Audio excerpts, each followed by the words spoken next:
You're listening to Short Inspirations from Ralph. What's going on with artificial intelligence? Part 4. One of the great verses that tends to link, in my view, with artificial intelligence is found in the book of Daniel. It's a vision that Daniel was having in chapter 12, and he's being talked to by Gabriel, the archangel. And the heading in my Bible says, the time of the end.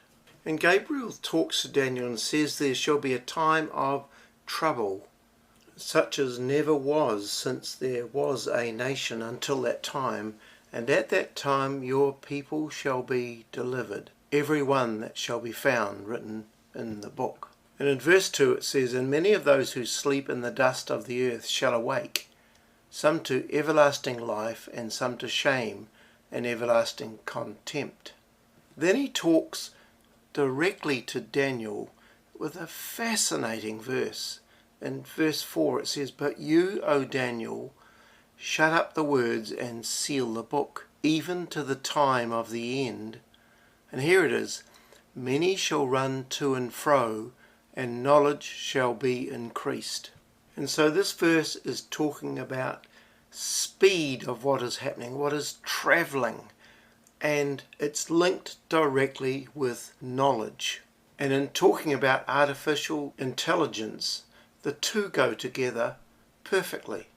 Perhaps this is talking about the rate at which information and data can move, because it's astonishing, particularly since 2017. This movement of data, this movement was comparatively slow, but now we're talking about trillions of data bits. The wires and cables and radio waves that conduct these bits are at the speed of light, which is 300,000 kilometers per second. So we find that AI systems can process large amounts of data much faster than humans and can perform certain tasks at incredible speeds. Many shall run to and fro. A computer system is 125,000 times faster than the human neuron.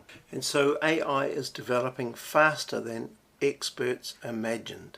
Some even ask, do we need a speed limit?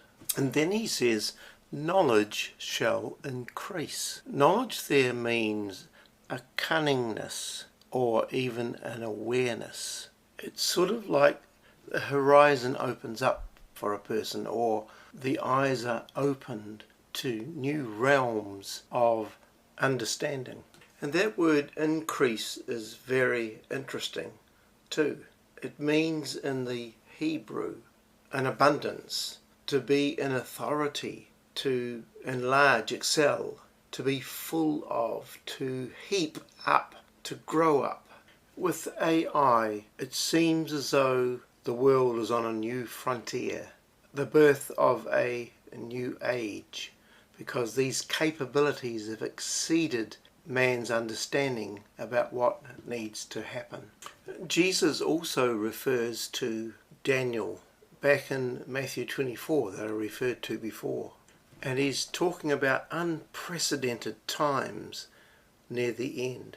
He says in verse 21, this is Jesus, for then there will be great distress, unequalled from the beginning of the world until now, and never to be equalled again. And here it is in verse 22, if those days had not been cut short, no one would survive. But for the sake of the elect, those days will be shortened.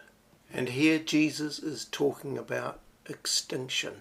And I really do wonder whether this is referring to what we're going through now with artificial intelligence. Man without God is quite capable of destroying himself. But when God is in control, and he is, then the hope that we have in him will not be cut short.